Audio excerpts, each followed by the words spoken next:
Sebentar ya.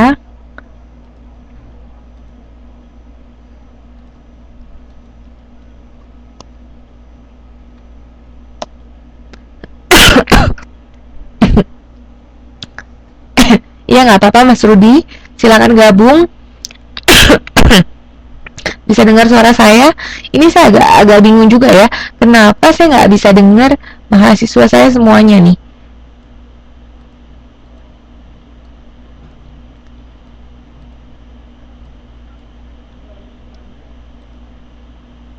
Masih bisa dengar suara saya? Coba Mbak Yuli. Oh, oke, kirim lagi di grup sekali lagi ya. Oke, saya coba ya. Sebentar.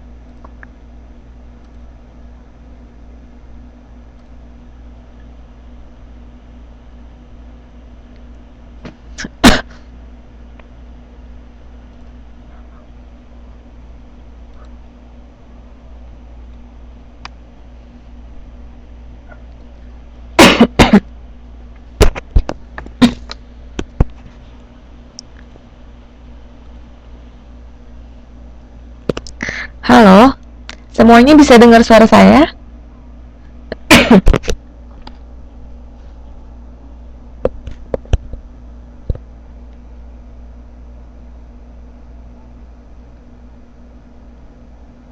Ada yang bisa dengar suara saya? Bisa ya, Mbak? Oke, Mbak Dina bisa dengar suara saya. Mas Rudi bisa juga. Mbak Yuliana berarti bisa juga ya. Saya lagi agak kurang sehat, jadi maaf banget, saya mungkin agak sedikit batuk-batuk. Tapi perkuliahan tetap jalan seperti biasa ya. Kemudian kalau ada pertanyaan bisa tolong di message aja.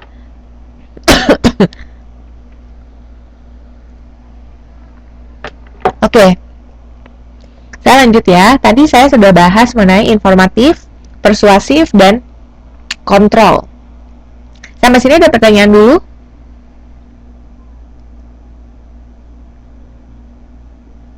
Gak ada pertanyaan ya? Oke, jelas. Oke, kita lanjut lagi ke fungsi emotif. Oke, bicara saya agak kurang nyaman kayak gini.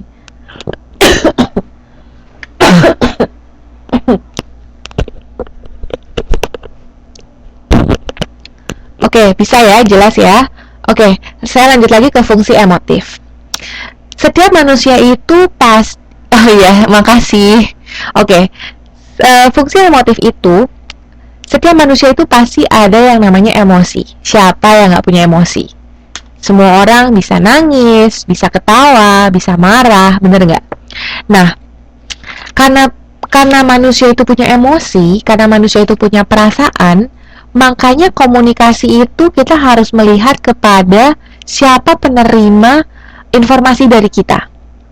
Kalau orangnya itu lagi sedih, ya jangan kita bicarakan tentang sesuatu yang bisa menyinggung perasaan dia. Makin sedih yang ada, benar nggak? Nah, terus kalau misalnya orangnya ini lagi marah-marah, masa iya kita ajak bercanda? Nggak mungkin kan? Jadi kita sebagai komunikator harus tahu menempatkan waktu dan menempatkan diri. Apa sih yang harus kita bicarakan pada saat itu? Jadi lihat keadaan dan lihat siapa yang kita ajak berbicara. Bagaimana keadaan dia. Nah, bicara tentang bisnis mengenai fungsi emotif ini, kalau dilihat halaman 2.8 ya, boleh dibuka juga modulnya. Nah, di sana kita bisa lihat kalau berhubungan dengan bisnis, kenapa sih iklan looks gitu ya? Bintangnya cantik-cantik, Tamara Blesensky. Kalau dulu pakai Luna Maya, ya. Kalau misalnya Mbak sama Mas-mas kalian tahu, tuh dulu pakai Luna Maya. Semenjak adanya kasus aja, jadi nggak pakai Luna Maya lagi ya. Pada tahu mungkin ya. Nah, kemudian kenapa sih iklan Lux itu pakainya bintang-bintang cantik? Iya, karena Lux itu adalah sabun kecantikan. Kalau kita pasangnya mungkin Poati gitu ya, laku nggak kira-kira Luxnya? Nggak laku kali ya. Nah, jadi kita mau menginformasikan bahwa si Lux ini adalah produk Lux, produk bagus untuk bisa bikin wanita wangi dan cantik. Makanya pakainya Tamara Blesensky, pakainya Luna Maya. Nah, kalau sabun ketampanan itu ada juga. Sekarang pakainya Christian Sugiono. Masnya harus up to date. Iya betul sekali itu sabun kegantengannya gitu ya. Ada kok, ada pakai Christian Sugiono, pakai mungkin Bertrand Antolin kali ya. Saya nggak tahu, saya nggak up to date banget sih. Tapi kemudian kita lihat lagi iklan biskuit bayi gitu ya. Biskuit bayi, Pampers bayi. Pernah nggak ada yang pakai bayinya tuh yang nggak gemuk-gemuk, nggak lucu-lucu? Nggak ada. Semua pasti yang lucu-lucu, yang gemuk-gemuk. Kenapa? Karena si perusahaan biskuit bayi ini pengen supaya masyarakat itu beli produk biskuitnya kan. Kenapa? Karena kalau dengan makan biskuit ini si bayi bisa jadi gemuk, bisa jadi sehat, bisa jadi lucu kayak yang di TV gitu loh. Nah, tujuannya apa? Tujuannya adalah untuk memancing emosi si konsumen. Jadi iklan yang ada itu memancing emosi konsumen melalui aktor-aktor yang ada di dalamnya. Jadi itu adalah fungsi dari emotif.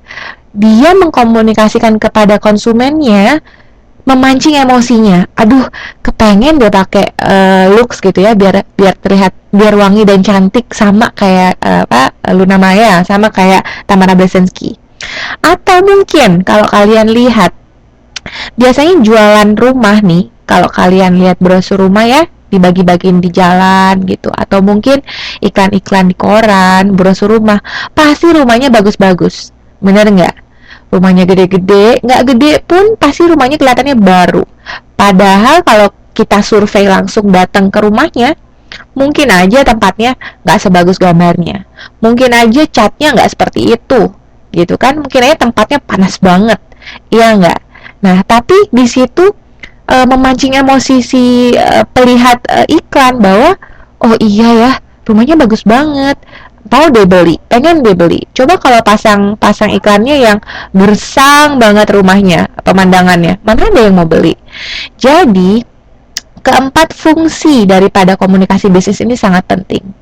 Nggak cuma menginformasi ya, nggak cuma menginformasi, nggak cuma mengajak aja yang persuasif tadi ya, dan tidak hanya mengontrol kegiatan-kegiatan perusahaan, tapi juga memancing emosi seseorang.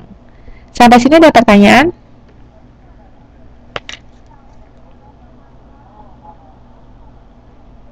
Nggak ada ya?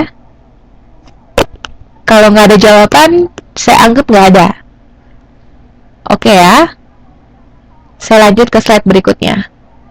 Ini saya harapin permasalahan mengenai audio ini minggu depan saya udah bisa selesaiin. Tapi saya harapin ini semua mbak-mbak sama mas-masnya tetap ngedengerin ya. Oke nggak? Oke ya? Kalau oke saya lanjutin.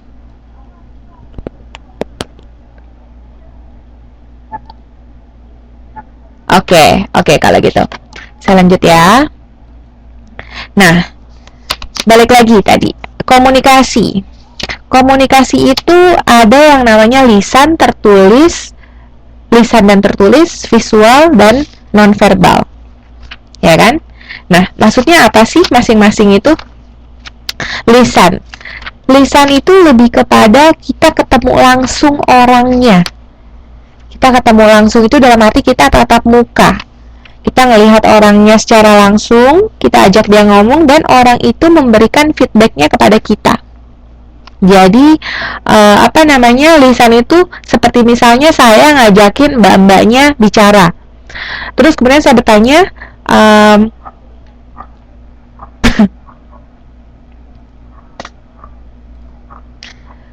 nah kemudian saya mengajak mbak-mbaknya, mas-masnya bicara seperti kemarin ya, TTM langsung, saya ketemu langsung dengan Mbak Dina, dengan Mbak Yuli, dengan Mbak Siti gitu ya. Saya bisa bicara langsung dan mereka memberikan feedback pada saya. Itu adalah lisan. Kemudian tertulis. Kalau tertulis itu pastinya bentuk tulisan. Misalnya, contohnya adalah koran, majalah, televisi pun itu termasuk tertulis. Tetapi ada juga yang lisan dan tertulis. Kenapa?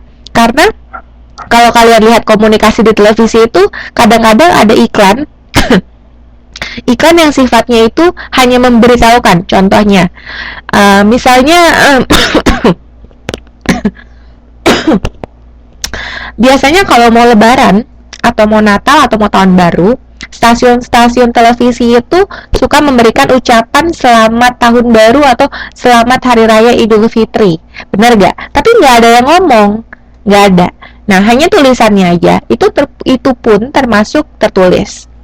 Kemudian lisan dan tertulis. Lisan dan tertulis ini sifatnya bisa jadi, contohnya, ketika mungkin kita lagi rapat, itu saya bicara kepada anggota-anggota rapat gitu ya. Saya presentasi, kemudian saya ajak bicara anggota-anggota rapat. Tapi pada saat itu juga saya siapkan modul. Modulnya itu dalam bentuk kertas ataupun buku. Nah, itu adalah komunikasi tertulis. Jadi ketika peserta-peserta rapat itu mungkin mereka tidak mendengarkan apa yang saya bicarakan, tapi mereka melihat tulisannya yang terdapat di dalam modulnya. Jadi mereka mendapatkan informasinya melalui jalan komunikasi tertulisnya, bukan lisannya. Tapi kalau misalnya mereka menjawab pertanyaan saya, mereka dengar saya, itu adalah komunikasi lisannya. Jadi bisa jadi komunikasi lisan itu terjadi secara bersamaan dengan tertulis, itu bisa jadi. Kemudian visual. Visual itu lebih kepada contohnya yang bisa sesuatu yang bisa dilihat. Kalian mungkin kalau misalnya pernah Skype gitu ya, Skype sama temennya, melalui video call, itu termasuk komunikasi visual. Jadi misalnya menggunakan salah satu sarana media, contohnya itu tadi, misalnya laptop, Skype-nya, itu software-nya ya. Nah, ketemu langsung nggak orangnya? Nggak ketemu langsung, tapi bisa nggak komunikasi? Bisa. Tatap muka? Bisa. Jadi sekarang udah canggih banget ya. Ada yang namanya komunikasi visual, di mana kita bisa berkomunikasi dengan orang-orang tertentu tanpa kita harus ketemu, tapi kita bisa lihat dia. Oke ya. Nah, kemudian non-verbal. Non-verbal itu lebih kepada misalnya bahasa tubuh. Misalnya bahasa tubuh. Jadi kalau misalnya teman-teman sekalian ini memberikan isyarat gitu ya, misalnya isyarat anggukan kepala, itu termasuk nonverbal. Sebenarnya mau ngejawab iya, cuman nggak ngomong iya, tapi ngangguk. Sebenarnya sama aja. Tapi kadang-kadang nonverbal itu suka disalahartikan. Kenapa disalahartikan? Karena misalnya mengangguk itu bisa jadi artinya iya, bisa jadi juga artinya itu kayak mungkin kayak gurauan gitu, kayak ngangguk tapi padahal misalnya maksudnya lain. Nah, itu berarti gurauan. Jadi kadang-kadang bahasa tubuh itu bisa menjadi arti yang lain, itu tergantung daripada tempatnya. Saya punya satu contoh. Kalau kalian tahu, kalian angkat jempol kalian gitu ya, kayak menandakan oke gitu. Kayak kalau di Indonesia ngangkat satu jempol ibu jari, kemudian empat jarinya itu dikepelin gitu ya, itu menandakan oke, artinya saya setuju. Tapi di negara lain, contohnya misalnya di negara Eropa, itu kalau kalian nunjuk begitu itu kalian tuh seperti kayak minta tumpangan. Kalau kalian pernah nonton film barat, itu begitu. Mereka biasanya minta tumpangan itu menggoyangkan jari ibu jarinya, dan empat jari yang lain tuh dikepelin. Nah, itu artinya tolong kasih saya tumpangan dong. Nah, kalau di Indonesia kalian kayak gitu, kalian nggak dipikir itu ngapain di jalanan kayak gitu loh. Jadi disangkanya malah orang nggak waras kali ya. Nah, jadi beda tempat, nonverbal pun punya banyak arti, tetapi tetap sama. Fungsinya adalah untuk mengkomunikasikan sesuatu. Sampai sini ada pertanyaan?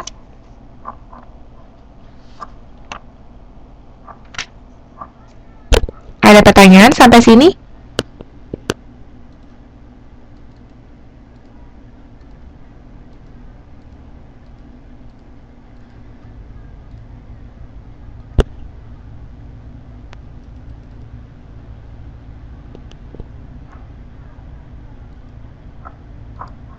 Sampai sini ada pertanyaan?